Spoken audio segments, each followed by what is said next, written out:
बस में अचानक आग लगने से हड़कंप मच गया। बस में आग लगते ही ड्राइवर ने गाड़ी को सड़क के किनारे खड़ा कर दिया। आग लगने के बाद बस में सवार सभी यात्रियों को सुरक्षित बाहर निकाल लिया गया। महाराष्ट्र के पुणे से ये तस्वीर सामने आई, जहां पर एक आग में अचानक आग लग गई। इस दौरान कई यात्री उसमें सवार थे, लेकिन सभी यात्रियों को सुरक्षित बस से नीचे उतार दिया गया।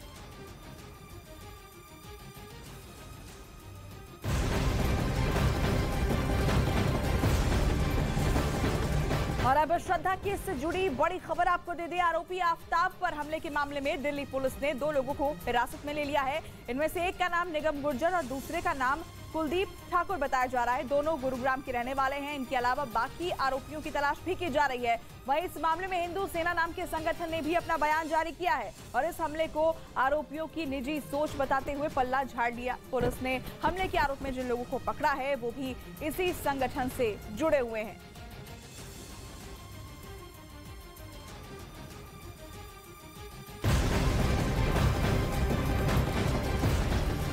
आरोपी आफ्ताब पर हमले की कोशिश के बाद न्यूज 18 ग्राउंड जीरो पर पहुंचा। आपको दिखाते हैं हमारे संवाददाता अंशुल की रिपोर्ट।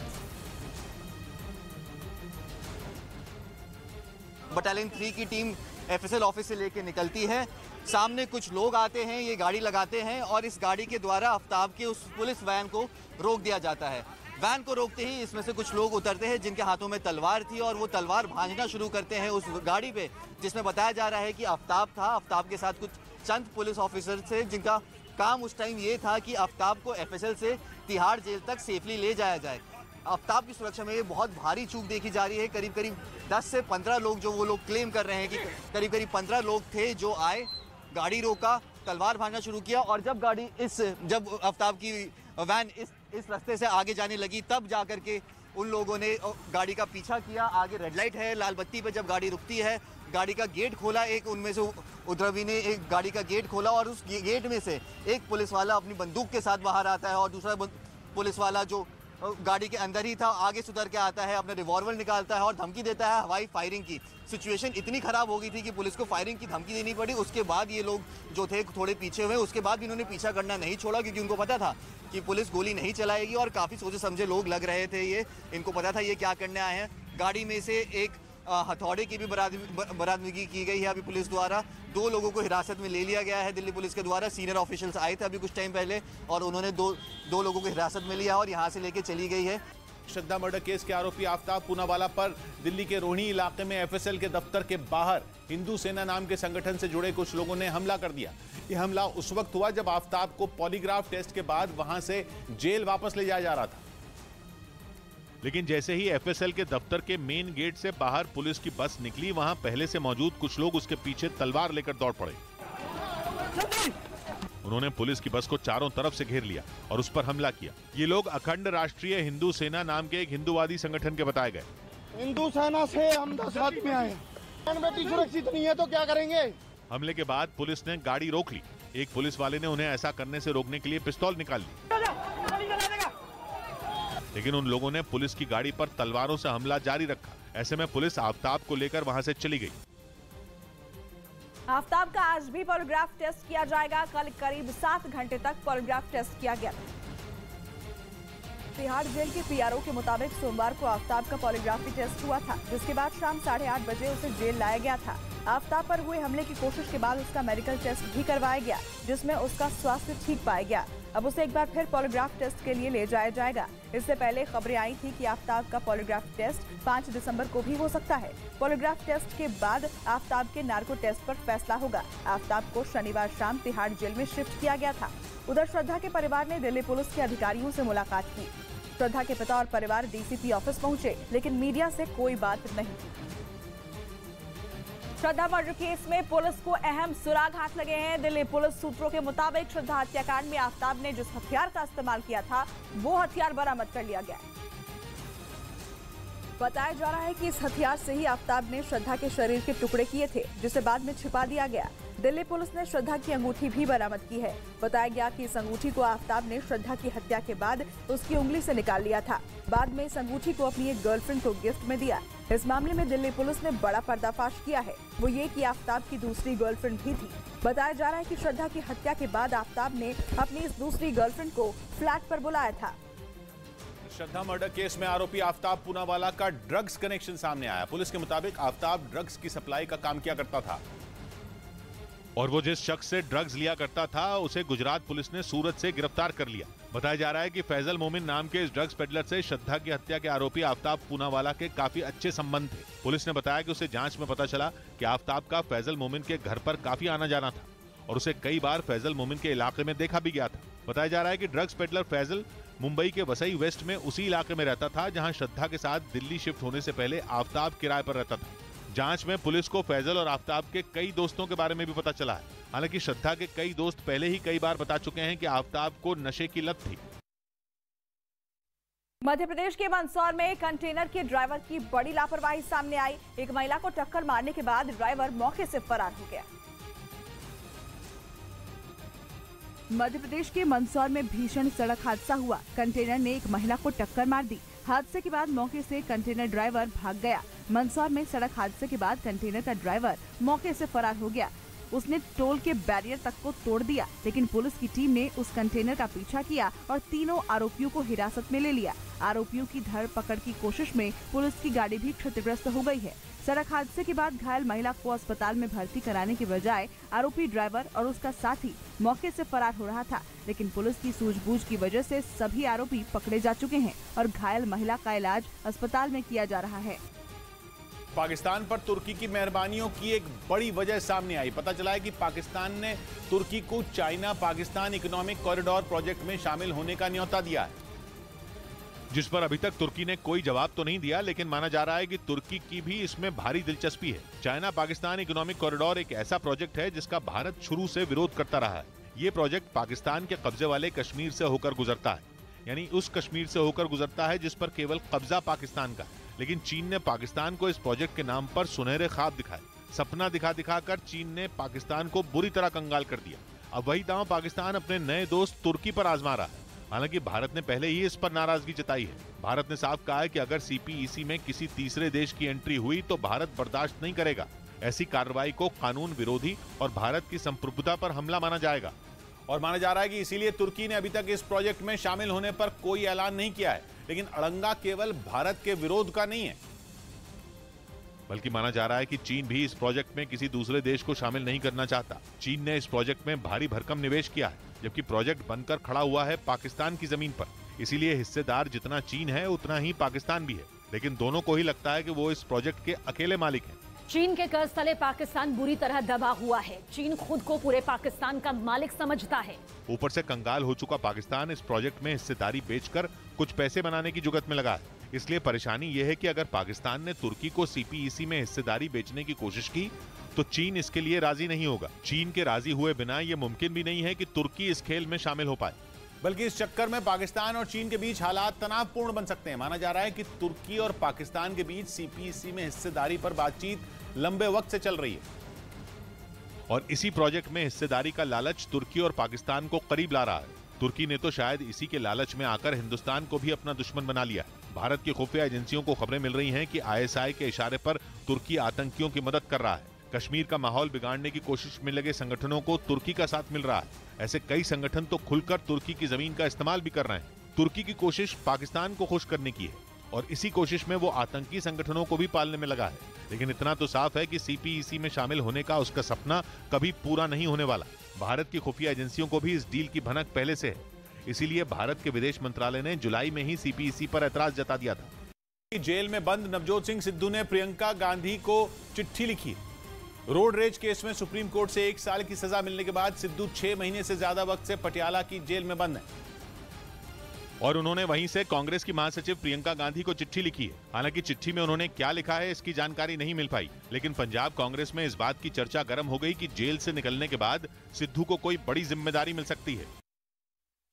हरियाणा के रोहतक में भीषण आग लगने से अफरा तफरी मच गई, जिसमें करोड़ों रुपए का सामान जलकर राख हो गया। आग इतनी तेज थी कि इसकी लपटें दूर तक उठती नजर आई। पहले बैग की दुकान में आग लगी और फिर थोड़ी ही देर में आग ने आसपास बने कपड़े और जूतों की दुकानों को भी अपनी चपेट में ले लिया और देखते ही देखते पल भर में 2 दुकानें पूरी तरह जलकर राख हो गई। वहीं भीड़ भाड़ वाले इलाके में आग की भीषण लपटों को देखकर चीख पुकार मच गई। आनंद फानंद में दमकल विभाग को इसकी जानकारी दी गई, जिसके बाद 6 गाड़ियां मौके पर पहुंची और दमकल कर्मियों ने लगभग 5 घंटे की कड़ी मशक्कत के बाद आग पर काबू पाया। बताया गया कि शॉर्ट सर्किट की वजह से दुकानों में आग लगी थी, जिससे दुकान मालिकों को करोड़ों का नुकसान हो गया। मैं आया हूँ तो यहाँ पर आग लगते बाहर आ रही थी, यहाँ पर लगी है कॉर्नर में, कहीं पर फिर ऊपर सारी फैलती चली गई है। और जिस वक्त आग लगी उस समय दुकानों की ऊपरी मंजिल के मकान में पूरा परिवार मौजूद था। गनीमत ये रही कि परिवार को सुरक्षित बाहर निकाल लिया गया। केंद्रीय जांच एजेंसी एनआईए ने बम्बिहा गैंग के 2 गैंगस्टरों को गिरफ्तार कर लिया। ये कार्रवाई यूएपीए एक्ट के तहत की गई। और टेरर फंडिंग केस में एनआईए ने बम्बिहा गैंग के 2 गैंगस्टर टिल्लू ताजपुरिया और नवीन वाली को गिरफ्तार कर लिया। आरोप है कि तिहाड़ जेल में बंद ये दोनों पाकिस्तान की खुफिया एजेंसी आईएसआई के संपर्क में थे और उसके इशारे पर देश विरोधी गतिविधियों को अंजाम देने के लिए साजिश रचने में जुटे थे। गुजरात के सूरत में अरविंद केजरीवाल के रोड शो में कुछ लोगों ने हंगामा कर दिया। केजरीवाल वहां गोपाल इटालिया के समर्थन में प्रचार करने पहुंचे थे, लेकिन कुछ अनजान लोगों ने उनके रोड शो में बवाल कर दिया। वो पुतला लेकर आए थे और नारे लगा रहे थे। यही नहीं, किसी ने दूर से डिब्बे जैसी चीज भी फेंकी। कुछ लोग तो केजरीवाल की गाड़ी के सामने ही आ गए, जिसके बाद पुलिस ने उन्हें वहां से हटाया। ये लोग कौन थे इसका पता लगाया जा रहा है, लेकिन जितनी देर उन्होंने हंगामा किया केजरीवाल का रोड शो रुका रहा। ये सब तब हुआ जब केजरीवाल सूरत की कतारगाम सीट से उम्मीदवार गोपाल इटालिया के समर्थन में वोट मांग रहे थे।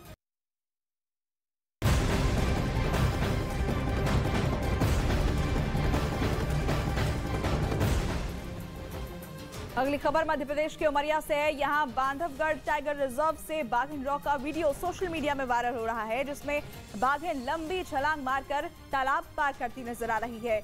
बाघिन पहले एक तालाब को धीरे धीरे पार करती दिखाई दे रही है और फिर अचानक लंबी छलांग मारकर तालाब को वो पार करती है। इस शानदार नजारे को पर्यटकों ने अपने कैमरे में रिकॉर्ड कर लिया है, जो अब वायरल हो रहा है। मध्य प्रदेश के उमरिया से ये तस्वीर और बेहद ही शानदार तस्वीर, जिसे पर्यटकों ने अपने कैमरे में रिकॉर्ड किया जब वो घूमने के लिए पहुंचे थे।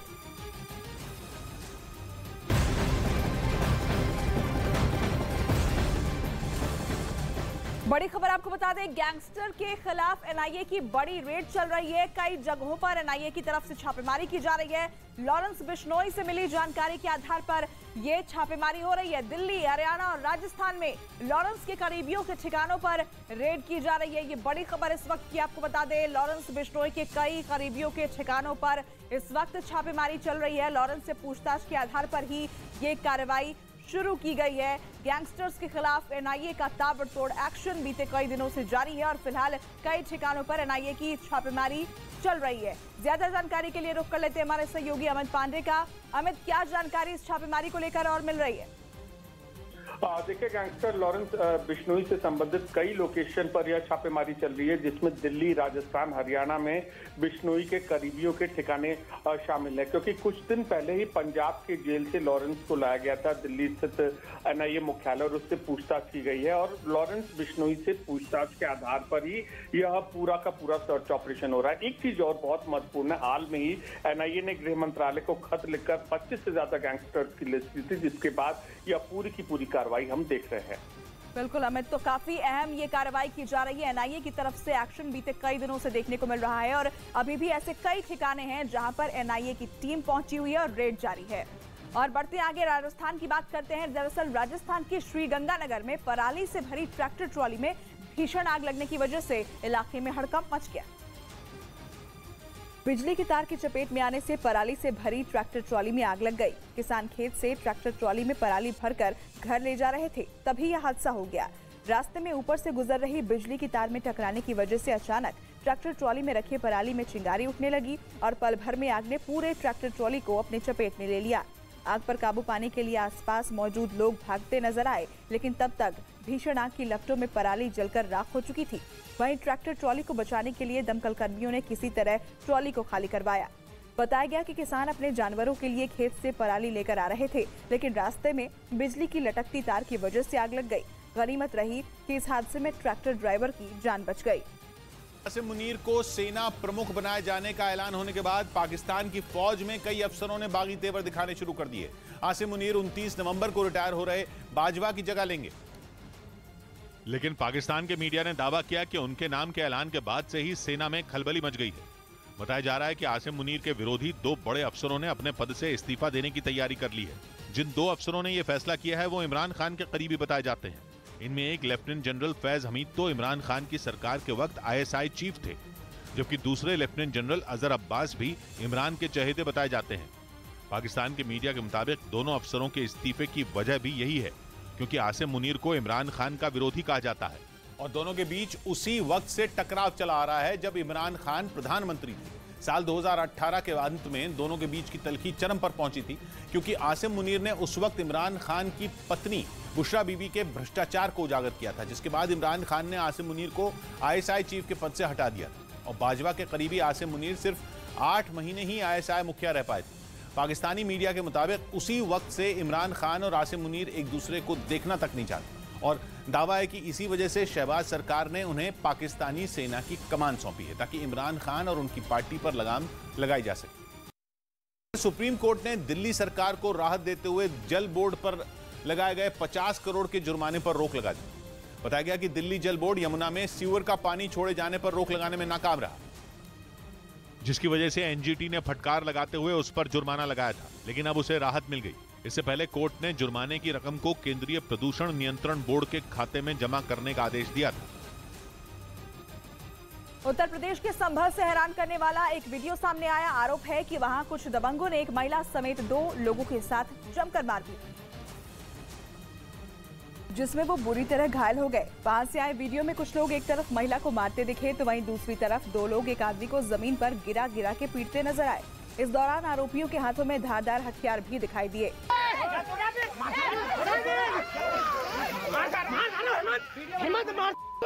आरोप है कि दबंग एक आदमी के खेत के बीच से ट्रैक्टर निकालने की जिद पर अड़ गए, जिन्हें रोकने पर ऐसे तमतमाए कि उन्होंने खेत में मौजूद सभी लोगों को पीटना शुरू कर दिया। मैं पहुंचा तो इसके साथ में मारपीट करी साहब। इस मारपीट में घायल हुई महिला को इलाज के लिए अस्पताल में भर्ती करा दिया गया। तो वहीं आरोपियों के खिलाफ शिकायत किए जाने के बाद पुलिस मामले की जांच में जुट गई। राम जन्मभूमि के इतिहास पर फिल्म बनाने के लिए 4 लोगों की कमेटी बनाई गई, जो इस फिल्म की स्क्रिप्ट से लेकर प्रोडक्शन तक का पूरा काम करेगी, जिसमें लेखक प्रसून जोशी समेत 3 और नाम शामिल हैं। साथ ही राम जन्मभूमि पर बनने वाली इस फिल्म में अमिताभ बच्चन की आवाज का इस्तेमाल हो सकता है। वैज्ञानिकों ने दुनिया के सबसे पुराने वायरस को फिर जिंदा कर दिया, जिसमें लोगों की टेंशन बढ़ गई। पश्चिमी मीडिया ने दावा किया कि यह वायरस करीब 50,000 साल से रूस के साइबेरिया में बर्फ के नीचे दबा था, जिसे रूस, फ्रांस और जर्मनी के वैज्ञानिकों की एक टीम ने खोज निकाला। और इसकी जांच के बाद पता चला कि वो अब तक न सिर्फ जिंदा है बल्कि दूसरे जिंदा जीवों को संक्रमित करने की भी क्षमता रखता है, क्योंकि दावा किया गया कि लैब के अंदर इस वायरस ने एक सेल वाले जीव अमीबा को संक्रमित कर दिया, जबकि ये वायरस 48,500 साल से साइबेरिया में बर्फ के नीचे दबा था। इसीलिए वैज्ञानिक इसे दुनिया के लिए बड़ा खतरा मान रहे हैं, क्योंकि जिस तरह ग्लोबल वार्मिंग की वजह से साइबेरिया में बर्फ तेजी से पिघल रही है, उससे दुनिया पर बड़ी महामारी का खतरा पैदा हो सकता है। और आशंका यह है कि ऐसा होने पर वहां बर्फ में दबे कई और खतरनाक वायरस एक बार फिर जिंदा हो सकते हैं। इसीलिए वैज्ञानिक पहले ही इन्हें ढूंढकर उन पर रिसर्च कर लेना चाहते हैं, ताकि उनके संक्रमण से बचने का तरीका खोजा जा सके। उत्तर प्रदेश के मऊ जिले में मारपीट का वीडियो सामने आया है। यहाँ लोग एक दूसरे पर डंडे बरसाते दिखाई दिए। जमीन विवाद पर 2 गुटों के बीच कहासुनी हुई और फिर दोनों गुटों के लोग आपस में भिड़ गए। बात इतनी ज्यादा बढ़ गई कि लोग एक दूसरे की जान लेने पर आमादा हो गए। 2 गुटों में मारपीट के बीच महिलाएं भी लाठी से हमला करती नजर आईं और देखते ही देखते ये मारपीट खूनी झड़प में तब्दील हो गई, जिसमें बताया जा रहा है कि 6 से ज्यादा लोग गंभीर रूप से घायल हुए हैं, जिन्हें इलाज के लिए अस्पताल में भर्ती कराया गया है। वहीं मारपीट का ये वीडियो सामने आने के बाद पुलिस आरोपियों के खिलाफ सख्त कार्रवाई करने का दावा कर रही है, लेकिन अब तक इस मामले में किसी की गिरफ्तारी नहीं हो पाई है। बिहार के बॉर्डर वाले इलाकों में सैटेलाइट फोन मिलने और उसके इस्तेमाल से पुलिस और प्रशासन के कान खड़े हो गए। मामले की गंभीरता को देखते हुए बिहार पुलिस ने नेपाल बॉर्डर से लगने वाले जिलों में अलर्ट जारी कर दिया, क्योंकि सुरक्षा एजेंसियों के सूत्रों के मुताबिक बिहार के सीमांचल का इलाका आतंकियों के लिए सेफ जोन बनता जा रहा है। आतंकी बिहार और नेपाल के बीच खुले बॉर्डर का लगातार फायदा उठाते रहे हैं। ऐसे में संदिग्ध सैटेलाइट फोन मिलने के बाद खुफिया एजेंसियां अलर्ट मोड पर हैं। राज्य की पुलिस ने भी सभी जिलों के लिए अलर्ट जारी कर दिया है। बताया जा रहा है कि सैटेलाइट फोन की जांच की जा रही है और दावा है कि जांच के बाद इससे जुड़ी बड़ी जानकारी सामने आ सकती है। जांच एजेंसियों के मुताबिक बिहार और नेपाल की बॉर्डर से लगने वाली कई जिलों में संदिग्ध आतंकी गतिविधियों के सबूत मिले हैं और उन जिलों में किशनगंज, अररिया, पूर्णिया, कटिहार और सुपौल शामिल हैं। असल में भारत में सैटेलाइट फोन के इस्तेमाल पर पाबंदी है, क्योंकि फोन की कनेक्टिविटी सीधे सैटेलाइट से होती है जिसकी वजह से इसकी किसी भी कॉल को ट्रेस नहीं किया जा सकता। गोवा में आयोजित 53वें इंटरनेशनल फिल्म फेस्टिवल का समापन हो गया। श्यामा प्रसाद मुखर्जी स्टेडियम में आयोजित समारोह में केंद्रीय सूचना और प्रसारण मंत्री अनुराग ठाकुर भी मौजूद रहे और फिल्मी जगत की कई बड़ी हस्तियों ने भी कार्यक्रम में हिस्सा लिया। समारोह में चिरंजीवी को Indian film personality of the year के अवार्ड से सम्मानित किया गया। हम फिल्म जगत के लिए जो भी सहायता चाहिए होगी वो करेंगे। 20 नवंबर से शुरू हुए इस फिल्म महोत्सव में 79 देशों की 280 फिल्में दिखाई गई।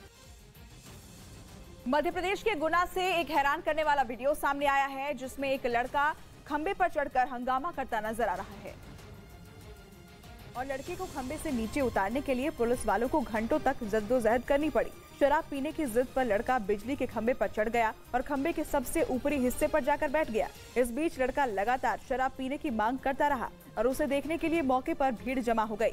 इस मामले की जानकारी मिलते ही पुलिस की टीम वहां पहुंची और पुलिस कर्मियों ने लड़के को खंबे से नीचे उतरने के लिए कहा, लेकिन वो पुलिस वालों से शराब पीने की मांग करता रहा। काफी देर बाद जब पुलिस कर्मियों ने उसे शराब की बोतल दिखाई तो वो खंबे से नीचे उतरा और पुलिस कर्मी से बोतल लेकर शराब पीने लगा। इस दौरान लड़का करीब 2 घंटे तक खंबे पर बैठा रहा। वहीं लड़के का ड्रामा देखने पहुंचे लोगों ने नशे में धुत इस लड़के की करतूत को अपने कैमरे में रिकॉर्ड कर लिया।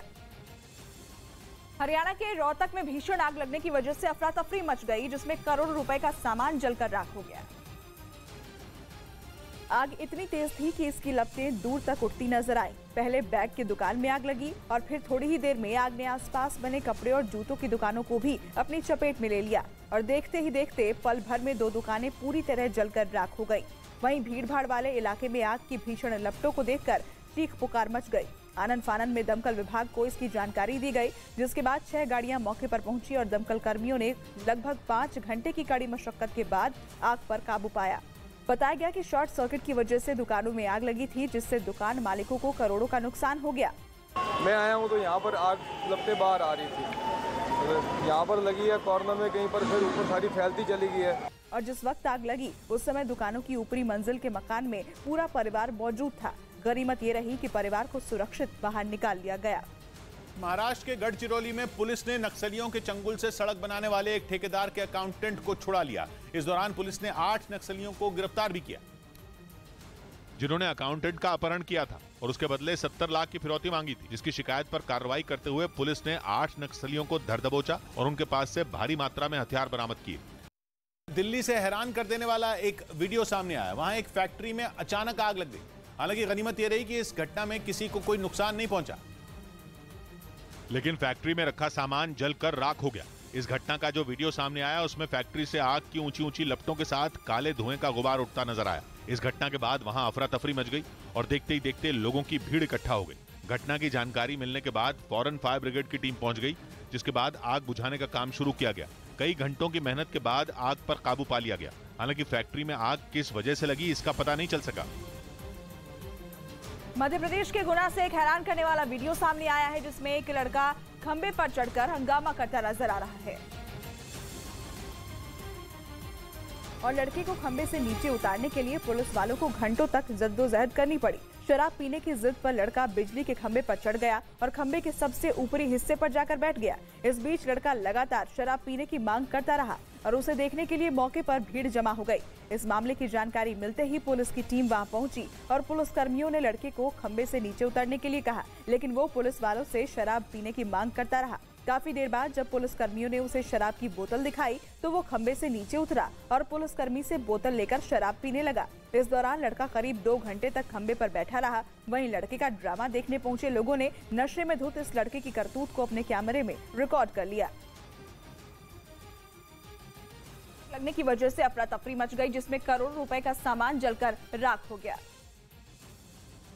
आग इतनी तेज थी कि इसकी लपटें दूर तक उठती नजर आई। पहले बैग की दुकान में आग लगी और फिर थोड़ी ही देर में आग ने आसपास बने कपड़े और जूतों की दुकानों को भी अपनी चपेट में ले लिया और देखते ही देखते पल भर में 2 दुकानें पूरी तरह जलकर राख हो गई।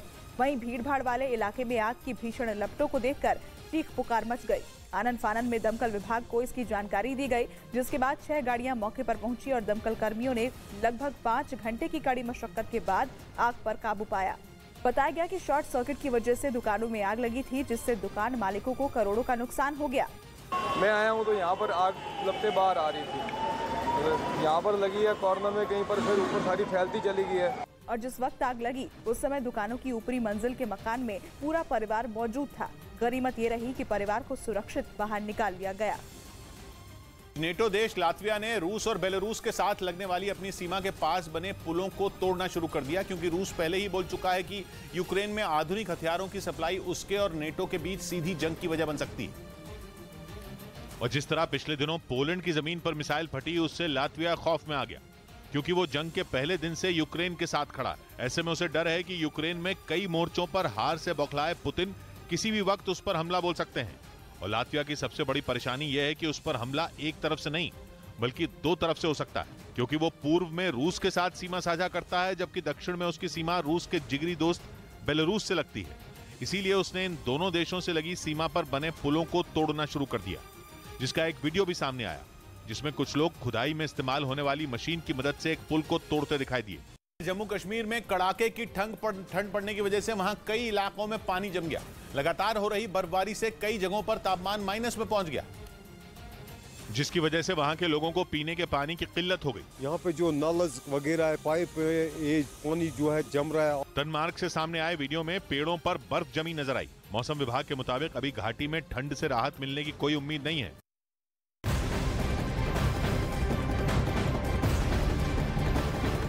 खबर बिहार के कटिहार से। यहाँ भीषण आग ने कहर बरपाया, जिसमें 4 घर पूरी तरह जलकर राख हो गए। बताया जा रहा है कि आग में लाखों का नुकसान हुआ है। तो वहीं आग की लपटों को देखकर गांव के लोग भागकर मौके पर पहुंचे और वक्त रहते इस आग को बुझा लिया गया, आग पर काबू पा लिया गया, जिससे गांव के कई घरों को इसमें जलने से बचाया गया। लेकिन आग में 4 घर जलकर राख हो चुके थे। तब तक इलाके के लोगों ने किसी तरह से इस आग पर काबू पाया। तब तक लाखों का नुकसान हो चुका था।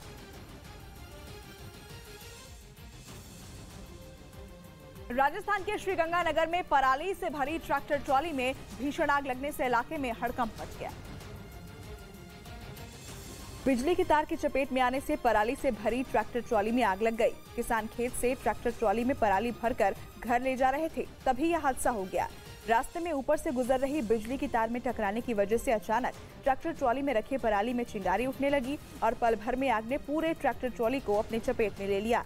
आग पर काबू पाने के लिए आसपास मौजूद लोग भागते नजर आए, लेकिन तब तक भीषण आग की लपटों में पराली जलकर राख हो चुकी थी। वहीं ट्रैक्टर ट्रॉली को बचाने के लिए दमकल कर्मियों ने किसी तरह ट्रॉली को खाली करवाया। बताया गया कि किसान अपने जानवरों के लिए खेत से पराली लेकर आ रहे थे, लेकिन रास्ते में बिजली की लटकती तार की वजह से आग लग गई। गनीमत रही कि इस हादसे में ट्रैक्टर ड्राइवर की जान बच गई। दिल्ली के नजदीक गाजियाबाद में एक शादी समारोह के दौरान हादसा हो गया। वहां मैरिज होम की दीवार का एक हिस्सा अचानक टूटकर गिर गया, जिसकी चपेट में आने से एक लड़का घायल हो गया। बताया गया कि मैरिज होम की दीवार का एक हिस्सा टिन शेड पर गिरा, जो मलबा गिरने से टूट गया। जख्मी हुआ लड़का हादसे के वक्त टिन शेड के नीचे खड़ा था। यूरोपियन यूनियन की तरफ से आया बयान साफ करने वाला है कि यूरोप के सब्र का बांध टूट गया है और इसीलिए उन्होंने अमेरिका से इस मामले में जल्द कोई फैसला लेने को कहा है। इसीलिए माना जा रहा है कि यूरोपियन यूनियन का ताजा बयान अमेरिका के लिए खतरे की घंटी है, बल्कि इसे यूरोपियन यूनियन की झुंझलाहट भी समझा जा रहा है। यूरोपियन यूनियन की तरफ से साफ कहा गया है कि अमेरिका जंग के इस वक्त में ऊंची कीमतों पर गैस बेच रहा है। नेचुरल गैस इस वक्त पूरे यूरोप के लिए बेहद संवेदनशील मुद्दा है। गैस की वजह से यूरोप के बड़े बड़े देशों की अर्थव्यवस्था डूबने के कगार पर पहुंच चुकी है। ऊपर से अब सर्दियों का वक्त है, जब महंगी गैस यूरोप को और भी ज्यादा परेशान कर सकती है। यूरोपियन यूनियन और अमेरिका के बीच दरार एक बड़ी खबर है। दुनिया में अमेरिका के सहयोगियों में सबसे बड़ा धड़ा यूरोप का ही है। अगर यूरोप भी अमेरिका के हाथ से छिटक गया तो अमेरिका काफी कमजोर पड़ सकता है। ऊपर से इसका असर यूक्रेन की जंग पर भी पड़ सकता है। सबसे अहम बात यह कि यूरोपियन यूनियन की तरफ से आए इस बयान के बाद रूस और अमेरिका की तुलना शुरू हो गई और रूस की आर्थिक नीति से बाइडेन की तुलना अमेरिका को परेशान करने वाली है। एक तरफ रूस है जो अपना कच्चा तेल भारी भरकम डिस्काउंट पर बेच रहा है, दूसरी तरफ अमेरिका भारी भरकम मुनाफा कमा रहा है। जंग शुरू होने के बाद से ही नेचुरल गैस की कीमतें भी आसमान छू रही हैं, लेकिन इन ऊंची कीमतों से यूरोप को कोई राहत नहीं मिली है। यूरोपियन यूनियन की तरफ से कहा गया है कि अब अमेरिका को उनकी मांगों पर गंभीर होना होगा। मतलब ये कि इसे एक अल्टीमेटम की तरह समझा जाना चाहिए। यूक्रेन में चल रही जंग के नजरिए से भी यूरोपियन यूनियन इस वक्त बेहद अहम है। यूरोप के देशों के जरिए ही बाइडेन यूक्रेन तक मदद पहुंचा रहे हैं। अगर यूरोप के देशों का साथ छिन गया तो रूस के सामने यूक्रेन को घुटने टेकने तक की नौबत आ सकती है।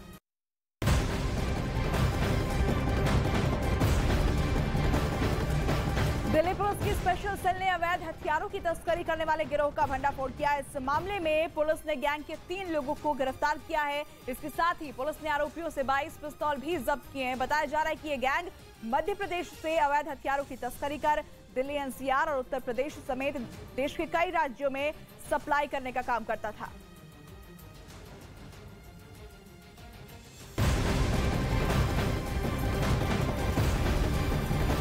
और अब इस वक्त की एक बड़ी खबर मिल रही है। भारत और पाकिस्तान सीमा में अमृतसर सेक्टर में बीएसएफ ने पाकिस्तान के ड्रोन को मार गिराया है। पिछले 10 दिन में ये तीसरी बार भारत पाकिस्तान के पास पाकिस्तान की ड्रोन के जरिए नशीला पदार्थ और हथियार भेजने की कोशिश की गई है, जिसे नाकाम किया गया है। पाकिस्तान बॉर्डर पर अमृतसर में ये एक्शन देखने को मिला है। हमारे सहयोगी अमित पांडे हमारे साथ जुड़ गए हैं। अमित, क्या जानकारी इस कार्रवाई को लेकर मिल रही है? एक बार फिर से ड्रोन के जरिए पाकिस्तान ने साजिश रची थी।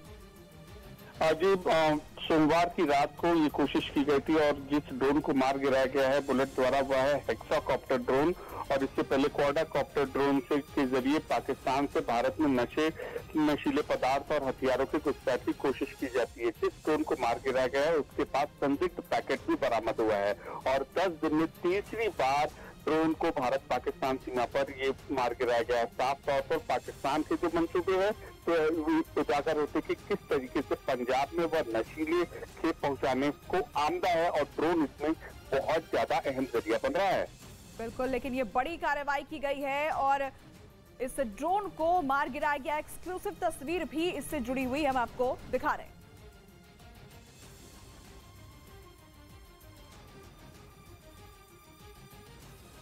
इधर उत्तर प्रदेश के मुरादाबाद से दिल दहला देने वाला एक वीडियो सामने आया। वहां एक बदमाश ने एक आदमी को सरेआम गोली मार दी। बताया गया कि यह घटना मामूली विवाद में हुई, जिसमें बदमाश ने उस पर गोली दाग दी।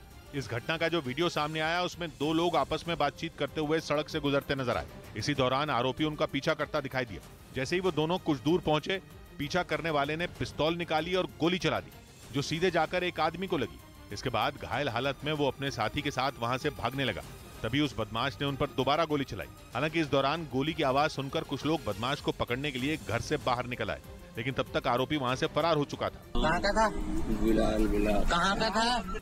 गोली लगने से घायल हुए उस आदमी को फौरन अस्पताल में भर्ती कराया गया, लेकिन इलाज के दौरान उसकी मौत हो गई। जिसे गोली मारी गई वो दलित समुदाय से था। इस घटना के बाद पूरे इलाके में हंगामा मच गया। मौत की खबर मिलते ही इलाके में रहने वाले लोगों का गुस्सा भड़क गया और वो विरोध प्रदर्शन करने के लिए सड़कों पर उतर आए। घटना की जानकारी मिलने के बाद पुलिस के कई जवान भी पहुंच गए, जिन्होंने प्रदर्शन कर रहे लोगों को समझाने की कोशिश की, लेकिन वो नहीं माने और सड़क पर बैठकर आरोपी को फांसी देने की मांग करते रहे। हालांकि पुलिस ने किसी तरह परिवार वालों को समझाकर सड़क को खाली कराया। घटना के अनावरण के लिए मेरे द्वारा 5 टीमों का गठन किया गया है। पुलिस इस मामले में केस दर्ज कर आरोपी की तलाश में जुट गई। झारखंड के धनबाद जिले में एक मौलवी ने अपने इलाके में मुस्लिम समुदाय की शादियों में नाच, गाने और आतिशबाजी पर रोक लगाने का फरमान जारी कर दिया और इन्हें इस्लाम के खिलाफ बताते हुए साफ कर दिया कि फरमान की अनदेखी करने वालों पर 5100 रुपए का जुर्माना लगाया जाएगा और इसके लिए उन्हें लिखित माफी भी मांगनी होगी। फरमान के मुताबिक शादी पर ये पाबंदियां 2 दिसंबर से लागू होंगी।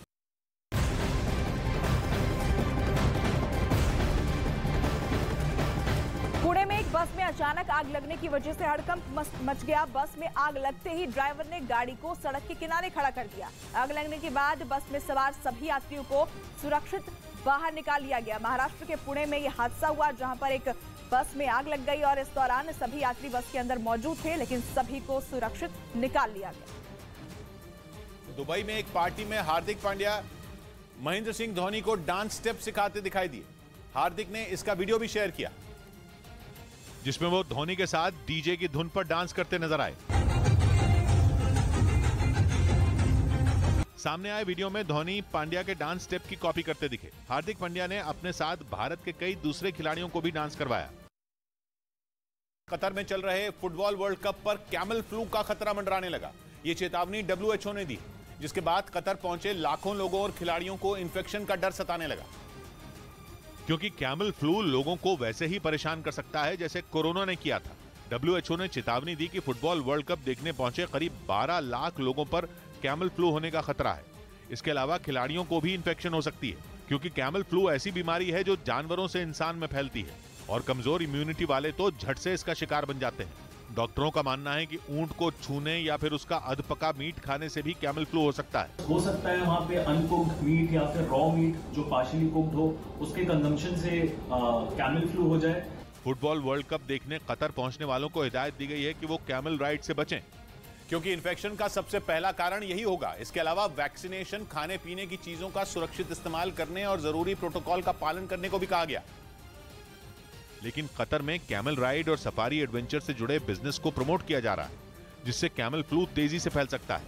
कैमल फ्लू जिस वायरस से होता है वो कोरोना वायरस फैमिली का वायरस है। वैज्ञानिकों ने इस बीमारी को मर्स यानी मिडिल ईस्ट रेस्पिरेटरी सिंड्रोम नाम दिया है। और सबसे खतरनाक बात यह कि इससे संक्रमित 35% यानी करीब 1/3 मरीजों की मौत हो जाती है। देखा जाता है जैसे भी कैमल फ्लू होता है उसमें से ऑलमोस्ट 1/3 जो पेशेंट्स होते हैं वो बच नहीं पाते हैं। इन्हीं खतरों की वजह से WHO ने फुटबॉल वर्ल्ड कप देखने जाने वालों को सावधान किया है। यही नहीं, WHO ने कैमल फ्लू को भविष्य में होने वाली संभावित महामारियों की लिस्ट में भी शामिल कर लिया।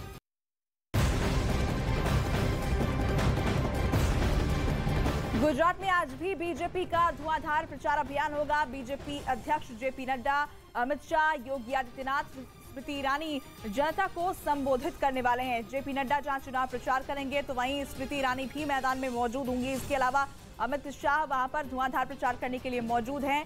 बीजेपी ने पूरी ताकत गुजरात में इस वक्त अपनी झोंक रखी है और प्रचार अभियान को धार देने के लिए तमाम जो दिग्गज हैं वो गुजरात में मौजूद हैं और आज भी कई रैलियां इसे लेकर की जाएंगी। ईरान में हिजाब विरोधी आंदोलनों की आग अब वहां के सुप्रीम लीडर तक पहुंच चुकी है। Supreme leader Ayatollah Ali Khamenei के परिवार ने भी अब वहां की जनता का साथ देना शुरू कर दिया है। और उनकी भांजी का एक वीडियो तो इंटरनेट पर तेजी से वायरल हो रहा है। इस वीडियो में फरीदा मुराद खानी हिजाब का विरोध कर रही हैं। यहाँ तक कि वो दुनिया के तमाम देशों से अपील कर रही हैं कि ईरान के साथ हर तरह के रिश्ते खत्म कर दिए जाएं। वीडियो जारी करने का अंजाम ये हुआ कि ईरान की पुलिस ने उन्हें भी गिरफ्तार कर लिया। इससे पहले उनके भाई महमूद मुराद खानी को भी ईरान की पुलिस गिरफ्तार कर चुकी है। हिजाब के विरोध की आग में ईरान 17 सितंबर से सुलग रहा है। महसा अमीनी नाम की एक लड़की की मौत उस वक्त ईरान की पुलिस की हिरासत में हुई थी। महसा अमीनी का कसूर सिर्फ ये था कि उसने हिजाब का विरोध किया था। उसके बाद से ही हिजाब के नाम पर ईरान में गृह युद्ध जैसे हालात बने हुए हैं। और ईरान के छिड़े इन आंदोलनों के बाद वहां की सत्ता पर बड़ा संकट माना जा रहा है। इसीलिए आंदोलनों को दबाने के लिए वहां की सरकार, पुलिस और सेना ने पूरी ताकत लगाई हुई है। लेकिन आंदोलन को दबाने में वो पूरी तरह नाकाम साबित हुए हैं। अब तो supreme leader Ayatollah Ali Khamenei का परिवार ही आंदोलनकारियों के साथ दिखने लगा है। इसीलिए माना जा रहा है कि वहां के सुप्रीम लीडर ही नहीं बल्कि पूरी सरकार दबाव में है। अमेरिका तो पहले भी कई बार दावा कर चुका है कि ईरान में इस्लामिक रिपब्लिक का कभी भी सफाया हो सकता है। पिछले 2.5 महीने से चल रहे आंदोलनों में अब तक करीब 400 लोगों की मौत की खबर है, जबकि हजारों लोग गायब हैं। वहीं हजारों लोगों को ईरान की पुलिस ने जेलों में बंद किया हुआ है। ईरान की सिर्फ महिलाएं ही इस आंदोलन का हिस्सा नहीं है, बल्कि कारोबारी, डॉक्टर, इंजीनियर और पत्रकार तक आंदोलन से जुड़ चुके हैं। इसीलिए माना जा रहा है कि जल्द ये आंदोलन अपने अंजाम तक पहुंच सकता है। प्रयागराज की इलाहाबाद यूनिवर्सिटी में फीस बढ़ाने के खिलाफ छात्रों का प्रदर्शन लगातार जारी है। एक रोज पहले ही छात्रों ने फीस बढ़ोतरी के खिलाफ कैंडल मार्च भी निकाला था, जहां उन्होंने हाथों में पोस्टर लेकर जमकर नारेबाजी की और फीस बढ़ाने के फैसले को वापस लेने की मांग की। तो विश्वविद्यालय प्रशासन कोई इस पर कदम उठाया है? इलाहाबाद यूनिवर्सिटी ने 31 अगस्त को 4 गुना फीस बढ़ाने का ऐलान किया था, जिसके बाद इस मुद्दे पर वहां कई बार हंगामा हो चुका है।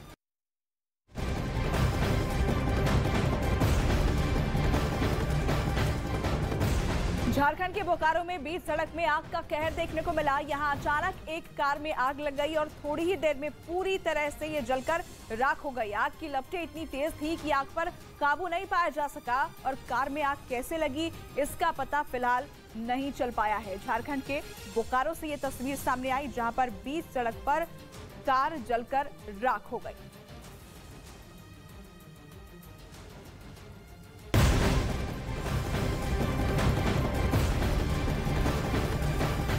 उत्तराखंड के बागेश्वर में रिहायशी इलाके में तेंदुआ घुस गया और एक महिला पर हमला कर दिया। महिला के शोर मचाने के बाद मौके पर लोग आए, जिससे उसकी जान बच गई और तेंदुआ जंगल की ओर भाग गया। वहीं इस घटना के बाद इलाके के लोगों में खौफ का माहौल है और लोग अब वन विभाग से तेंदुए को भगाने की मांग कर रहे हैं। रिहायशी इलाके में तेंदुए का आतंक देखने को मिला, जहां पर एक महिला पर तेंदुए ने अटैक कर दिया और वन विभाग से फिलहाल लोग नाराज हैं क्योंकि अभी तक कोई कार्रवाई नहीं की गई है। उत्तर प्रदेश के संभल से हैरान करने वाला एक वीडियो सामने आया। आरोप है कि वहां कुछ दबंगों ने एक महिला समेत 2 लोगों के साथ जमकर मारपीट की, जिसमें वो बुरी तरह घायल हो गए। वहां से आए वीडियो में कुछ लोग एक तरफ महिला को मारते दिखे तो वहीं दूसरी तरफ 2 लोग एक आदमी को जमीन पर गिरा गिरा के पीटते नजर आए। इस दौरान आरोपियों के हाथों में धारदार हथियार भी दिखाई दिए।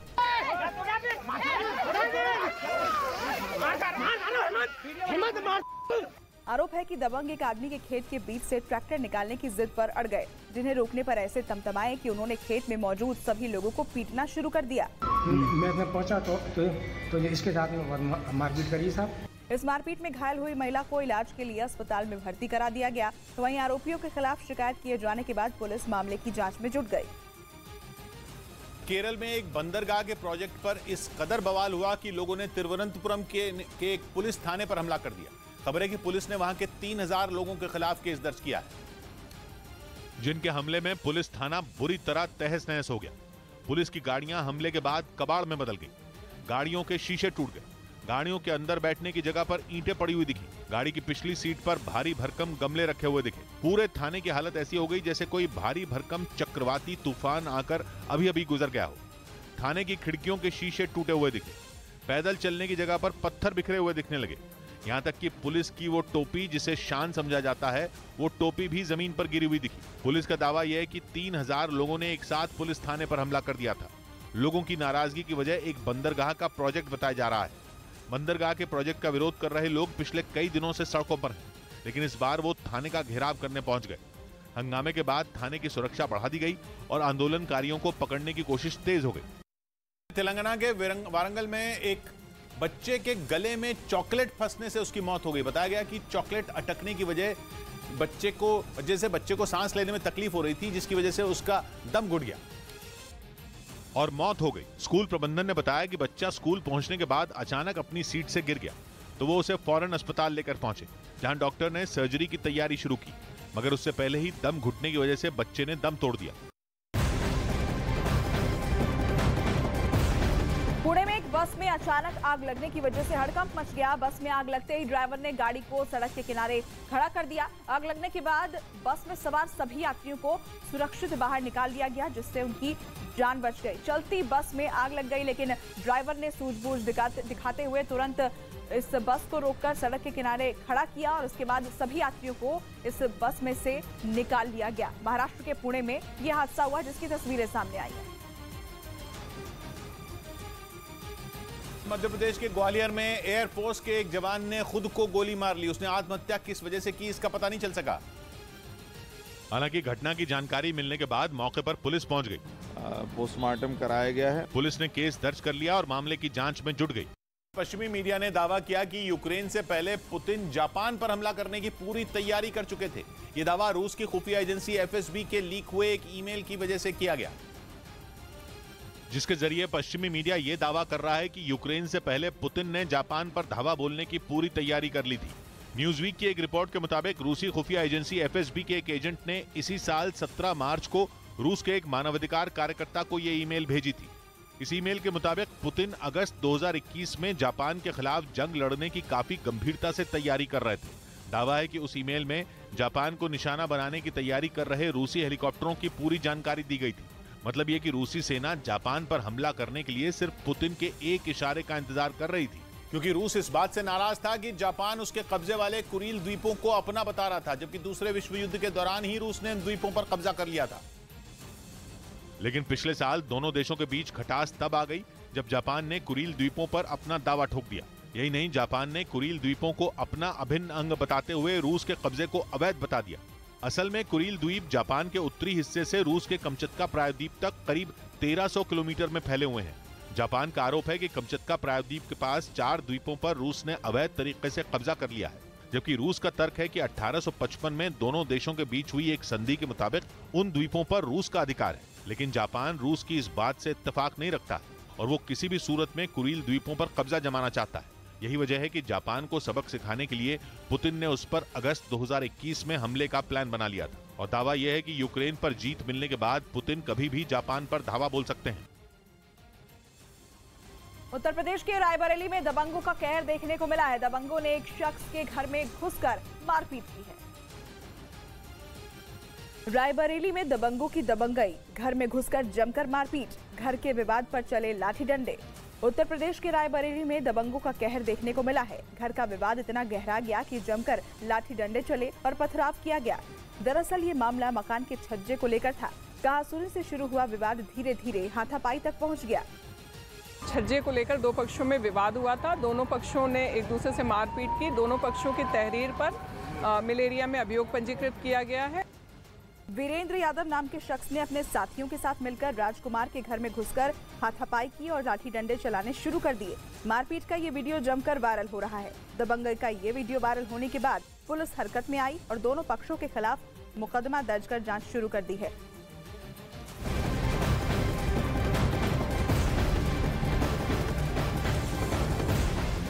गुजरात में आज भी बीजेपी का धुआंधार प्रचार होगा। बीजेपी अध्यक्ष जेपी नड्डा, अमित शाह, योगी आदित्यनाथ, स्मृति ईरानी जनता को संबोधित करने वाले हैं। गुजरात में बीजेपी की तरफ से धुआंधार प्रचार किया जा रहा है और इसके लिए तमाम दिग्गज नेता इस वक्त ग्राउंड जीरो पर मौजूद हैं, जहां पर आज अमित शाह रैली करने वाले हैं। इसके अलावा योगी आदित्यनाथ और स्मृति ईरानी भी जनता को संबोधित करेंगे। इधर आंध्र प्रदेश के मुख्यमंत्री जगनमोहन रेड्डी की बहन शर्मिला रेड्डी को तेलंगाना के वरंगल जिले में पुलिस ने गिरफ्तार कर लिया। बताया गया कि शर्मिला रेड्डी के समर्थकों और तेलंगाना के मुख्यमंत्री के चंद्रशेखर राव की पार्टी भारत राष्ट्र समिति के कुछ कार्यकर्ताओं के बीच झड़प हुई, जिसके बाद वहां हंगामा बढ़ता चला गया। बवाल बढ़ा तो आंध्र प्रदेश के मुख्यमंत्री जगनमोहन रेड्डी की बहन शर्मिला रेड्डी को गिरफ्तार कर लिया गया। ऐसे में उनके समर्थक वहीं सड़क पर बैठ गए और नारे लगाने लगे। इस बीच जिस बस के जरिए वाईएसआर तेलंगाना पार्टी की प्रमुख शर्मिला रेड्डी प्रचार कर रही थीं, उसी को कुछ लोगों ने आग के हवाले करने की कोशिश की। हालांकि बस में आग लग नहीं पाई और उसके इर्द गिर्द दूसरी चीजों में लगकर रह गई। आरोप है कि यह हमला भारत राष्ट्र समिति के कुछ कार्यकर्ताओं ने किया। ऐसे में जब उन लोगों को पकड़ने की कोशिश की गई तो वो वहां से भाग खड़े हुए। सुप्रीम कोर्ट ने जबरन धर्मांतरण रोकने की योजना पर केंद्र सरकार से जवाब मांगा। मामले की सुनवाई के दौरान केंद्र ने इस पर जरूरी कदम उठाए जाने की बात कही, जिस पर सुप्रीम कोर्ट ने केंद्र से अब तक उठाए गए कदमों की जानकारी देने को कहा। साथ ही इसे लेकर अपनी पूरी योजना बताने के भी निर्देश दिए। मामले की अगली सुनवाई 5 दिसंबर को होगी। इस मामले में याचिकाकर्ता ने लोगों को डरा धमकाकर और लालच देकर धर्मांतरण कराए जाने का आरोप लगाते हुए इसे रोकने के लिए कानून बनाए जाने की मांग की है। इस वक्त की बड़ी खबर आपको दे दें, गैंगस्टर के खिलाफ एनआईए की बड़ी रेड चल रही है। कई जगहों पर एनआईए की छापेमारी हो रही है। लॉरेंस बिश्नोई से मिली जानकारी के आधार पर यह छापेमारी की जा रही है। आपको बता दें कि दिल्ली, हरियाणा और राजस्थान में लॉरेंस के करीबियों के ठिकानों पर इस वक्त एनआईए की रेड जारी है। उत्तर प्रदेश, हिमाचल में भी छापेमारी की जा रही है। 6 राज्यों में एनआईए की टीम का एक्शन देखने को मिल रहा है। लॉरेंस बिश्नोई से जो जानकारी हासिल हुई उसी के आधार पर उसके करीबियों पर यह कार्रवाई की जा रही है, जिसमें दिल्ली, राजस्थान, हरियाणा के ठिकाने शामिल है। इसके अलावा उत्तर प्रदेश, हिमाचल और हरियाणा में आपको बता दें कि छापेमारी की जा रही है। यानी 6 राज्यों में 20 अलग अलग जगहों पर एनआईए की टीम इस वक्त मौजूद है। और गैंगस्टर्स के खिलाफ एनआईए का एक्शन सिर्फ आज ही नहीं, बीते कई दिनों से जारी है। गृह मंत्रालय को पत्र भी भेजा गया था, जिसमें 25 से ज्यादा गैंगस्टर्स की लिस्ट सौंपी गई थी।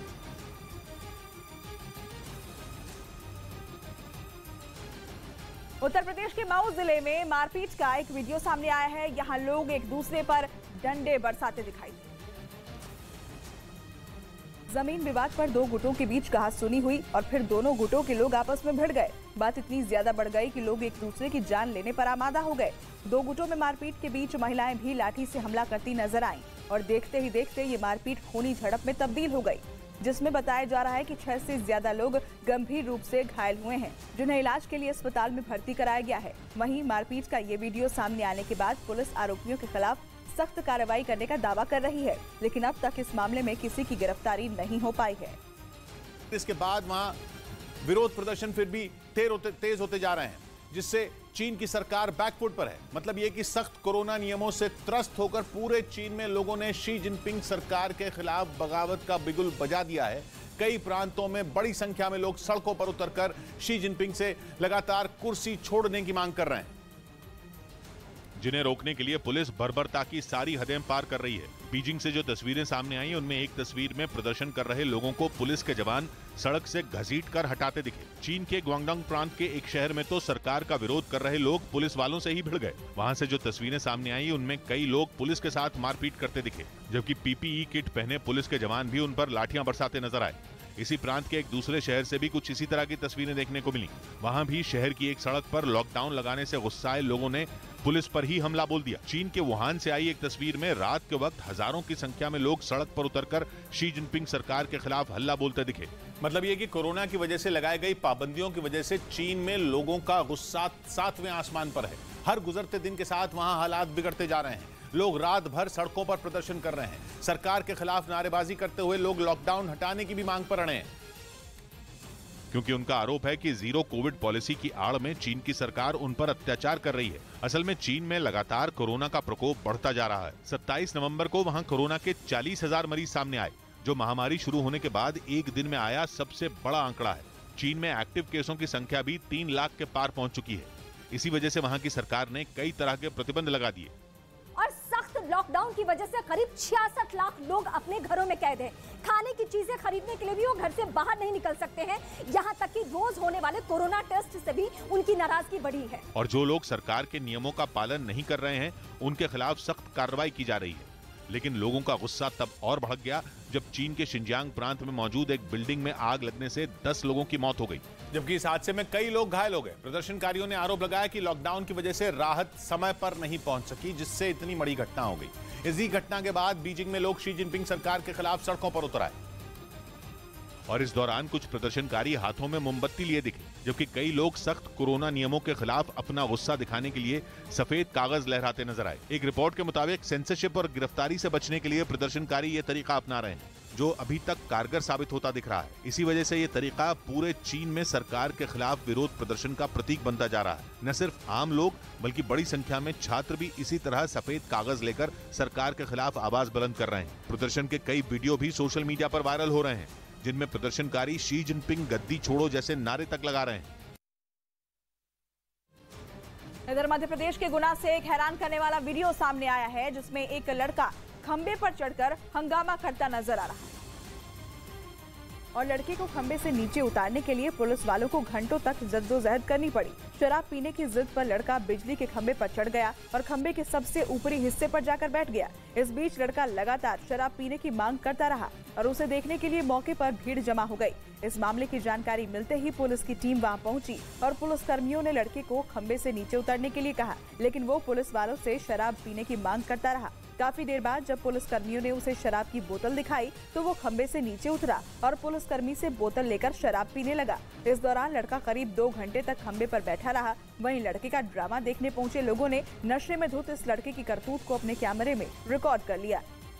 दिल्ली गुरुग्राम हाईवे पर एक कार ने साइकिल सवार को टक्कर मार दी, जिसमें साइकिल सवार की मौके पर ही मौत हो गई, जबकि कार ड्राइवर को पुलिस ने गिरफ्तार कर लिया। जानकारी के मुताबिक कार का टायर फटने की वजह से उसका संतुलन बिगड़ गया, जिसकी वजह से कार साइकिल से टकरा गई। हादसे के तुरंत बाद साइकिल सवार को अस्पताल ले जाया गया, लेकिन उसकी जान नहीं बच पाई। पाकिस्तान की खुफिया एजेंसी ISI की नई साजिश का पर्दाफाश हुआ।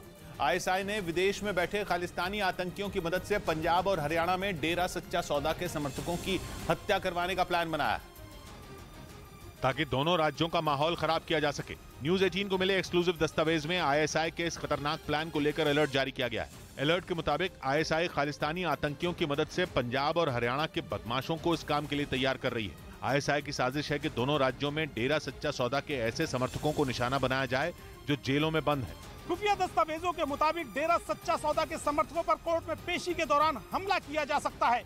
इसके लिए हैंड ग्रेनेड समेत खतरनाक हथियारों का इस्तेमाल किया जा सकता है और ऐसा करके ISI 2007 में हुए एक विवाद का फायदा उठाना चाहती है। तब डेरा प्रमुख गुरमीत राम रहीम की वेशभूषा को लेकर बवाल खड़ा हो गया था, जिसके बाद सिख समुदाय के कुछ संगठनों ने उनके पुतले फूंके थे।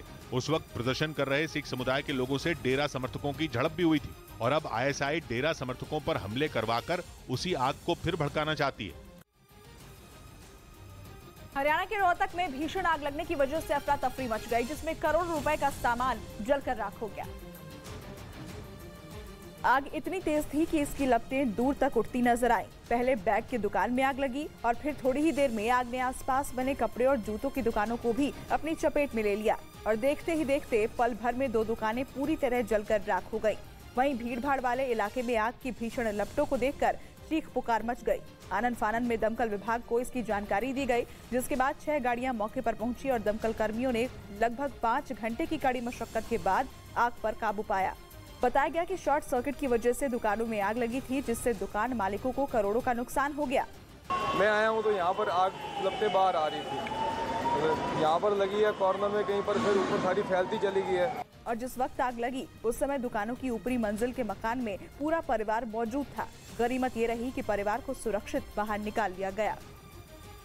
मुंबई के पास नवी मुंबई से हैरान कर देने वाला एक वीडियो सामने आया। वहां कुछ लोगों के एक रेस्टोरेंट के अंदर मारपीट करते वहां नजर आए। बताया गया कि ये झगड़ा मामूली विवाद को लेकर हुआ और देखते ही देखते बात इतनी बढ़ गई कि 2 गुटों के बीच कुर्सियां चलने लगी। इस घटना का जो वीडियो सामने आया उसमें कुछ लोग एक रेस्टोरेंट में बातचीत करते नजर आए। तभी एक लड़का उठा और पीछे बैठे एक आदमी को थप्पड़ जड़ दिया, जिससे मामला बिगड़ गया और दोनों गुटों के बीच मारपीट शुरू हो गई। हालांकि वहां मौजूद लोगों ने मारपीट कर रहे लोगों को रोकने की कोशिश की, लेकिन वो लोग नहीं माने और एक दूसरे पर कुर्सियां और प्लेट बरसाते रहे। घटना की जानकारी मिलने के बाद पुलिस ने 2 आरोपियों को गिरफ्तार कर लिया, जबकि 12 लोगों के खिलाफ केस दर्ज कर मामले की जांच में जुट गई।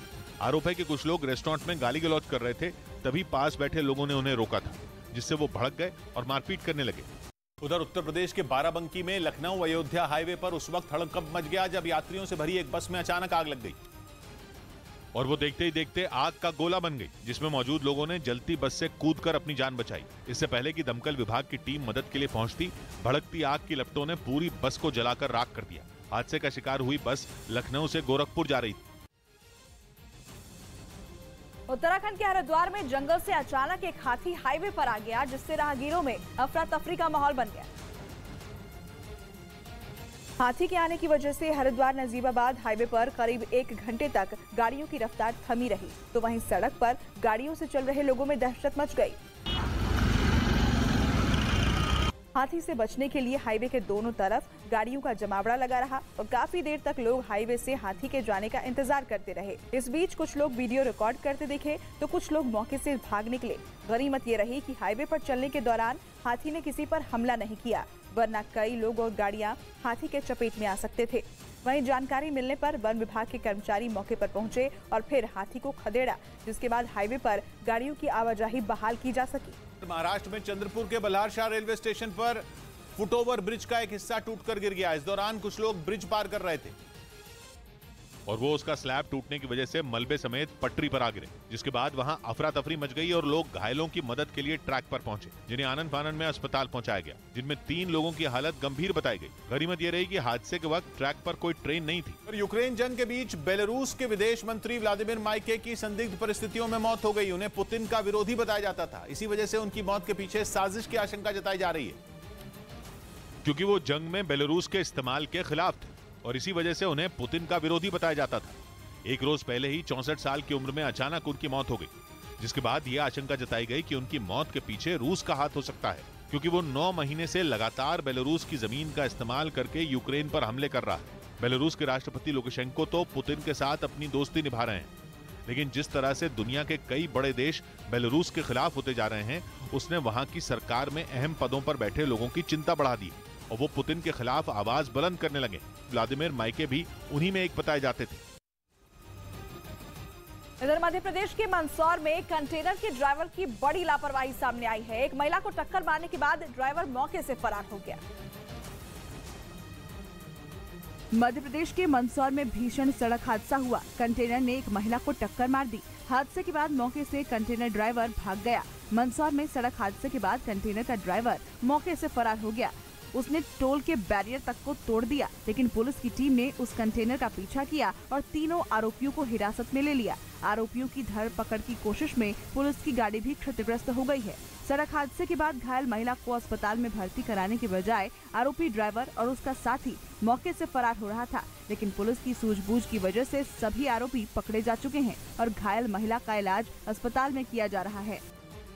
सीरिया का दावा है कि इजरायल ने कई हवाई हमले लेबनान के रास्ते किए हैं। सीरिया में ईरान की सेना के कई ठिकाने हैं और इजरायल उन्हें बर्बाद करने के लिए वहां हवाई हमला करता है, जिससे ईरान और इजरायल के बीच टेंशन बढ़ती जा रही है, क्योंकि जमीन और आसमान भले ही सीरिया के हैं, वहां लड़ाई इजरायल और ईरान की चल रही है और सीरिया 2 पुराने दुश्मनों के बीच पिस रहा है।